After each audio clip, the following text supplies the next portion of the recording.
परिचय। अधिकतर परिस्थितियों में हमारे आसपास की चीजों में कुछ न कुछ बदलाव होता है। इनमें से कुछ बदलाव अस्थायी, जिनमें कुछ नए तत्व ना बने, उन्हें भौतिक बदलाव कहते हैं। कुछ अन्य बदलावों में नए तत्व बनते हैं और कुछ अपनी पहचान खो देते हैं। इस तरह के बदलावों में हम मूल वस्तु को वापस नहीं ला सकते, जिसका सीधा और सामान्य मतलब यही है। उन्हें स्थायी बदलाव के तौर पर जाना जाता है। उदाहरणार्थ, कागज के जलने पर कार्बन का बनना। जब कागज जला दिया जाता है तो कार्बन के कण राख बन जाते हैं। इनको दोबारा से कागज नहीं बनाया जा सकता। इस तरह ये स्थायी रासायनिक परिवर्तन है।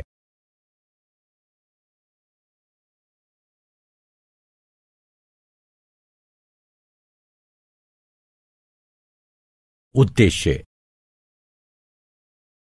इस पाठ के अंत में आप निम्न करने में सक्षम हो जाएंगे: रासायनिक परिवर्तन को पहचानना, रासायनिक प्रतिक्रिया के समीकरण लिखना, रासायनिक परिवर्तन को वर्गीकृत करना, विभिन्न तरह के रासायनिक प्रतिक्रियाओं के उदाहरणों की सूची बनाना। रासायनिक अभिक्रियाएं। एक रासायनिक अभिक्रिया वो होती है जिसमें तत्व या तत्वों की रासायनिक प्रतिक्रिया से एक नया तत्व या कई तत्व बनते हैं। ऐसे पदार्थ जो रासायनिक प्रतिक्रिया में भाग लेते हैं उन्हें अभिक्रिया यानी रिएक्टेंट्स कहा जाता है। जो नए पदार्थ बनाते हैं उन्हें उत्पाद कहा जाता है। लोहा और सल्फर रिएक्टेंट्स हैं और आयरन सल्फाइड उत्पाद है। जब चीनी को गर्म किया जाता है तो वो जल जाती है। चीनी में पानी के अणु कार्बन छोड़ जाते हैं। रासायनिक समीकरण लिखना। रासायनिक अभिक्रिया में रिएक्टेंट्स एक या अधिक एक साथ प्रतिक्रिया करते हैं और एक नया यौगिक बनता है जिसे उत्पाद कहते हैं। उदाहरण: एल्यूमीनियम ऑक्साइड को डाइल्यूट सल्फ्यूरिक एसिड के साथ मिलाएं, जो एल्यूमीनियम सल्फेट और पानी के रूप में हो। इस अभिक्रिया को इस प्रकार से लिखा जा सकता है: aluminium oxide dilute sulphuric acid के साथ अभिक्रिया करके एल्यूमीनियम सल्फेट और पानी बनाता है।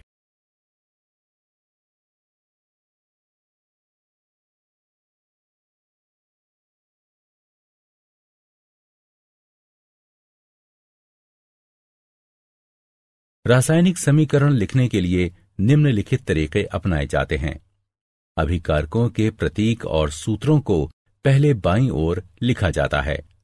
यदि एक से ज्यादा उत्पाद हों तो उनके बीच योग धन चिन्ह लगाकर उन्हें अलग अलग दर्शाते हैं। एल्यूमीनियम ऑक्साइड और डाइल्यूट सल्फ्यूरिक एसिड को इस तरह लिखते हैं। तीर का सिरा उत्पाद की ओर होता है, जो उत्पाद के रूप में अभिक्रिया होने को दर्शाता है। प्रतीक और सूत्र यौगिकों के गठन यानी उत्पाद को तीर के निशान के बाद दाईं ओर लिखते हैं और ये दर्शाता है कि इसका गठन हुआ है। यहां पर एक योग धन चिन्ह भी दो यौगिकों के बीच अलग अलग जगहों पर लगाया जाता है।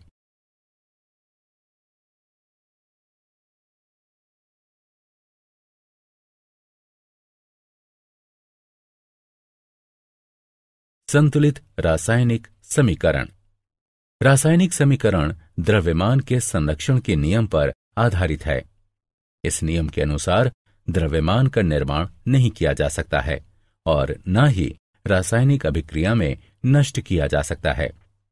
ऐसा सिर्फ तब संभव होता है जब हर परमाणु की कुल संख्या अभिकारक के बराबर हो, साथ ही समीकरण के उत्पादन जितनी हो। जिन समीकरणों में विभिन्न तत्वों के परमाणुओं की संख्या अभिक्रिया से बनने वाले उत्पादन जितनी परमाणुओं की संख्या हो तो उसे संतुलित समीकरण के रूप में जाना जाता है।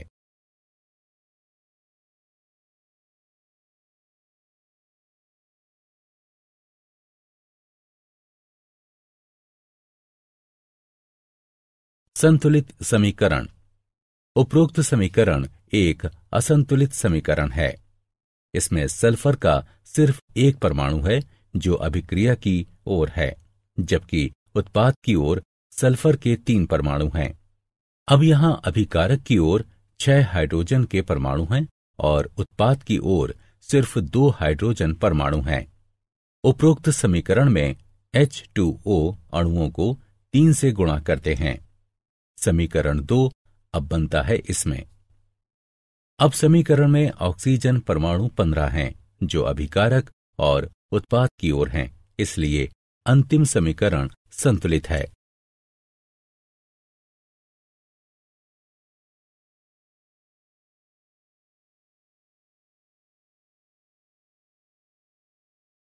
रासायनिक अभिक्रियाओं के प्रकार।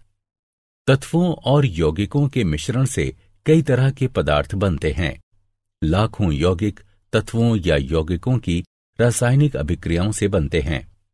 रासायनिक अभिक्रियाओं में तापमान, दबाव, प्रकाश की उपस्थिति आदि के रूप में विभिन्न परिस्थितियों की आवश्यकता होती है।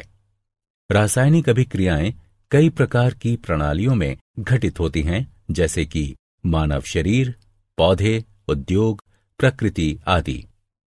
रासायनिक अभिक्रियाओं के 4 प्रकार होते हैं, जो कि इस प्रकार हैं: संयोजन अभिक्रिया, अपघटन अभिक्रिया, विस्थापन अभिक्रिया, द्विविस्थापन अभिक्रिया।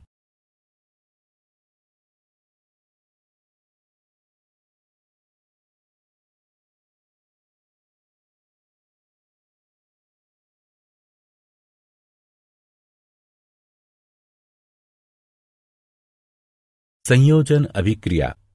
कुछ अभिक्रियाओं में नया द्रव्य मूल तत्व में मिलाया जाता है और तत्व द्रव्य में मिल जाता है।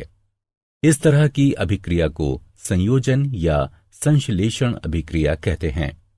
संयोजन अभिक्रियाएं वो होती हैं जिनमें एक तत्व किसी दूसरे के साथ अभिक्रिया करके एक यौगिक बनाता है। ऐसी अभिक्रियाओं को संश्लेषण अभिक्रियाएं भी कहते हैं।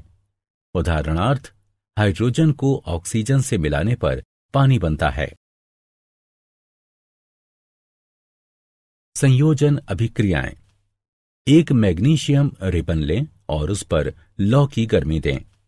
इसके जलने से चमकदार सफेद रोशनी निकलती है। मैग्नीशियम रिबन सफेद पाउडर में बदल जाता है। पाउडर में थोड़ा पानी मिलाएं और लाल लिटमस पर एक ड्रॉप रखें। लाल लिटमस नीला हो जाता है। ऐसा संयोजन अभिक्रिया से होता है।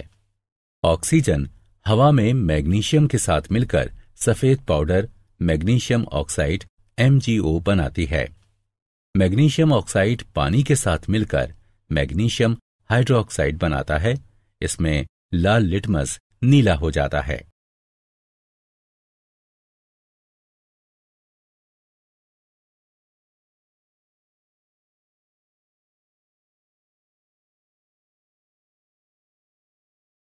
अपघटन अभिक्रियाएं।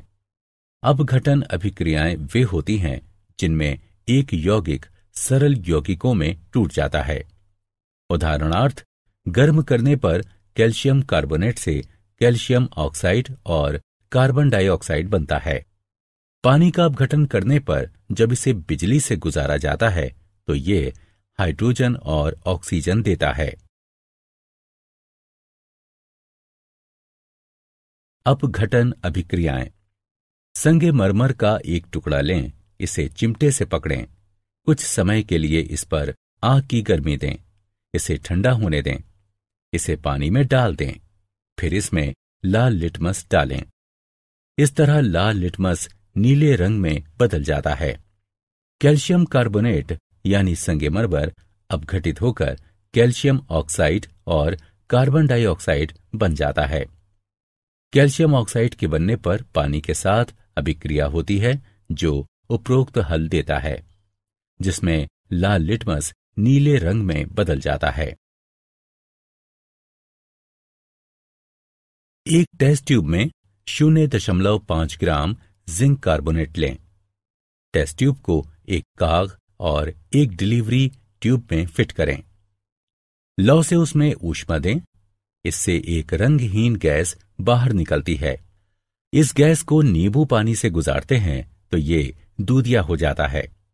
जिंक कार्बोनेट को गर्म करने से यह अपघटित होकर कार्बन डाइऑक्साइड गैस और जिंक ऑक्साइड बनाता है। कार्बन डाइऑक्साइड नींबू पानी को दूधिया कर देती है। एक चाइना डिश में 1.0 ग्राम फेरस सल्फेट लेकर गर्म करें। तेज गर्म करने पर फेरस सल्फेट का रंग हरे से बदलकर भूरा हो जाता है। एक तीखी महकदार गैस भी इससे बाहर निकलती है। ऐसा फेरस सल्फेट के अपघटन की वजह से होता है, जो ब्राउन फेरिक ऑक्साइड और SO2 और SO3 जैसी तीखी महकदार वाली गैस निकलती है।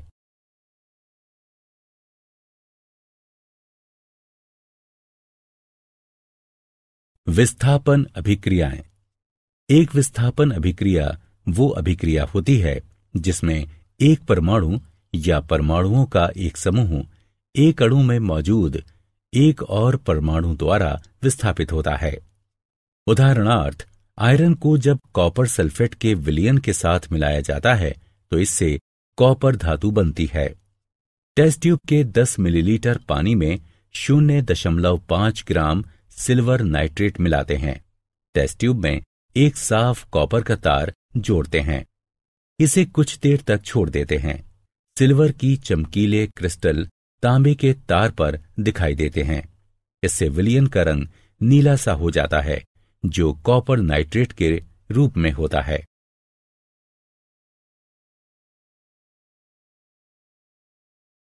इस अभिक्रिया में लौह धातु को कॉपर के साथ मिलाने पर कॉपर सल्फेट का विलयन विस्थापित होता है।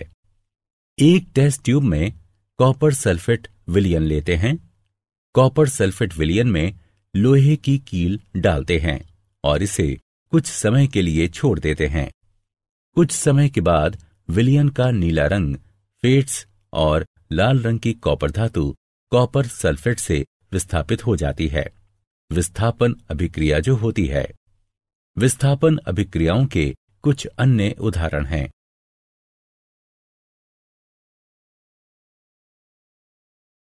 द्विविस्थापन अभिक्रियाएं। द्विविस्थापन अभिक्रियाएं वे होती हैं जिनमें दो यौगिक आयनों को बदलकर दो नए यौगिक बनाते हैं। इन अभिक्रियाओं को पार्टनर एक्सचेंज अभिक्रिया के नाम से भी जानते हैं। ये अभिक्रियाएं आयनिक यौगिकों में होती हैं। उदाहरणार्थ, कॉपर सल्फेट और हाइड्रोजन की अभिक्रिया में सल्फाइड, कॉपर सल्फाइड और सल्फ्यूरिक एसिड बनते हैं। इस प्रकार कॉपर का पार्टनर बदलकर हाइड्रोजन सल्फाइड में हाइड्रोजन के पार्टनर के रूप में होता है। बेरियम क्लोराइड और सल्फ्यूरिक एसिड की अभिक्रिया से बेरियम सल्फेट बनता है, जो द्विविस्थापन अभिक्रिया है। निराकरण अभिक्रियाएं भी द्विविस्थापन अभिक्रियाएं होती हैं।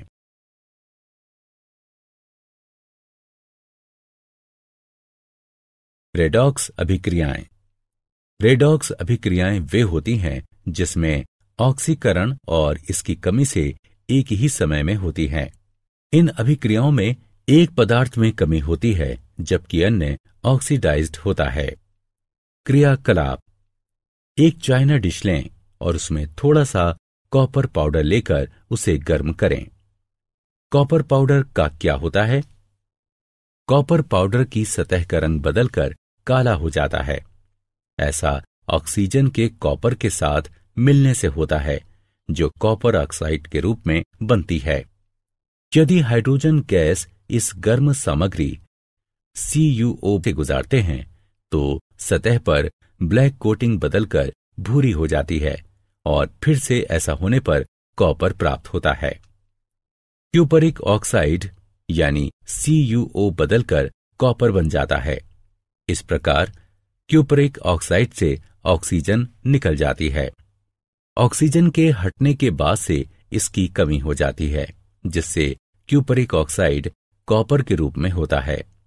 क्यूपरिक ऑक्साइड से इस ऑक्सीजन को हाइड्रोजन हटाता है, इसलिए हाइड्रोजन कम करने वाला कारक है। इस प्रकार ऑक्सीकरण और कमी एक साथ होते हैं। उदाहरणार्थ, सोडियम को जब ऑक्सीडाइज्ड किया जाता है तो ये बदलकर Na+ हो जाता है। ऑक्सीकरण को ऑक्सीजन या हाइड्रोजन या इलेक्ट्रॉनों की एक पदार्थ से नुकसान या कमी के लाभ के रूप में परिभाषित किया जाता है। कमी या हाइड्रोजन या एक पदार्थ से इलेक्ट्रॉनों का लाभ ऑक्सीजन की कमी के लाभ के रूप में परिभाषित किया जाता है।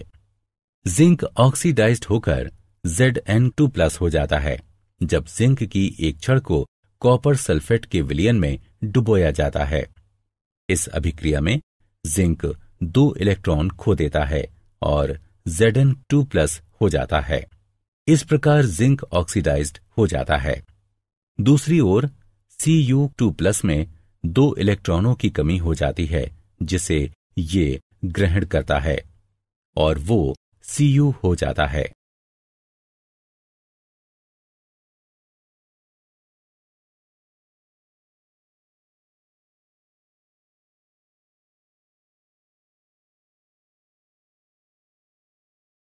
संक्षारण। आपने देखा होगा कि लोहे के बने पुराने गेट पर लालिमा युक्त भूरे रंग की परत चढ़ जाती है। लोहे की चीजों में लालिमा युक्त भूरा रंग एक जंग होता है। कुछ अन्य सामग्री में भी इसी तरह का जंग लगता है। चांदी पर काली परत और कॉपर पर हरे रंग की परत भी इसी तरह के उदाहरण हैं। जंग एक प्रक्रिया है जो धातुओं को धीरे धीरे बाहरी हवा, नमी या उनकी सतह के हिसाब से रासायनिक क्रिया की वजह से होती है।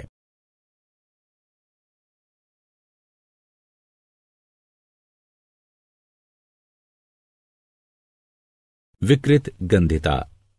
अगर एक धातु में अभिक्रियाशील होती है, इसकी सतह पर धीरे धीरे ऑक्सीजन और पानी यानी नमी की मार पड़ सकती है। धातु हवा में मौजूद ऑक्सीजन और पानी के वाष्प के साथ अभिक्रिया करके यौगिक बनाता है। इन यौगिकों के बनने से धातु की सतह पर असर होता है। इससे धातु की सतह कमजोर हो जाती है। धातु की सतह पर यौगिकों के बनने से धीरे धीरे उसकी सतह और कमजोर हो जाती है और फिर हवा और पानी की वजह से इसे नुकसान होता है। यह प्रक्रिया आगे भी चलती रहती है। इस तरह हवा और पानी धीरे धीरे पूरी धातु को ही नष्ट कर देते हैं। जब हम खाद्य सामग्री, वसा या तेल को लंबे समय तक रखते हैं तो ये वकृत गंधी हो जाते हैं और एक समय के बाद इसके दुर्गंध और स्वाद बदल जाते हैं। ऐसा खाद्य सामग्री के बासी हो जाने की वजह से होता है।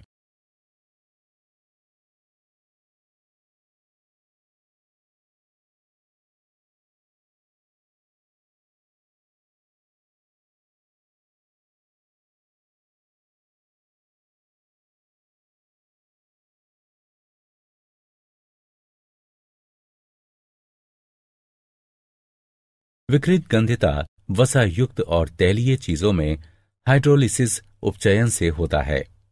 एंटीऑक्सीडेंट्स को खाद्य सामग्री में अक्सर मिलाया जाता है जिससे विकृत गंधिता का विकास उसमें ना हो सके। प्राकृतिक एंटीऑक्सीडेंट्स में शामिल है पॉलीफेनॉल्स, एस्कॉर्बिक एसिड, टोकोफेरॉल्स।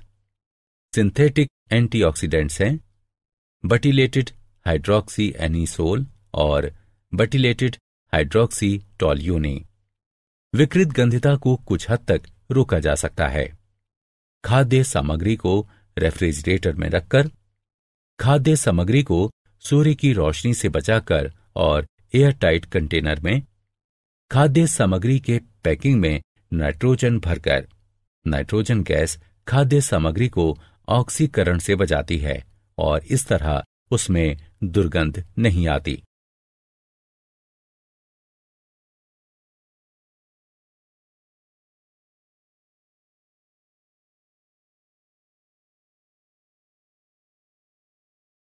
क्या आप जानते हैं स्लैग्ड चूने का उत्पादन CaOS जमा H2O L gives CaOH2 AQ की अभिक्रिया से होता है, जिसका प्रयोग दीवारों की पुताई में किया जाता है।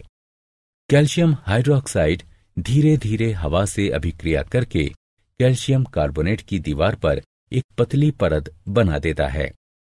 कैल्शियम कार्बोनेट इसके बनने के 2-3 दिन बाद दीवार की सफेदी में बेहतर चमक ला देता है। दिलचस्प यह है कि संगमरमर का रासायनिक सूत्र भी CaCO3 है।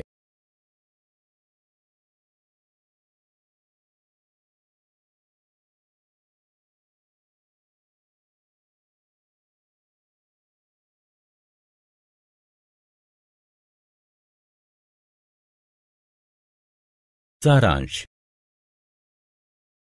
आइए हमने जो कुछ सीखा है उसे संक्षेप में दोहराएं। रासायनिक अभिक्रियाएं स्थायी बदलाव करती हैं। प्रत्येक रासायनिक अभिक्रिया एक संतुलित रासायनिक समीकरण द्वारा दर्शाई जा सकती है। विभिन्न प्रकार की रासायनिक अभिक्रियाओं की चर्चा करें। संयोजन अभिक्रियाएं, अपघटन अभिक्रियाएं, विस्थापन अभिक्रियाएं, द्विविस्थापन अभिक्रियाएं और रेडॉक्स अभिक्रियाएं।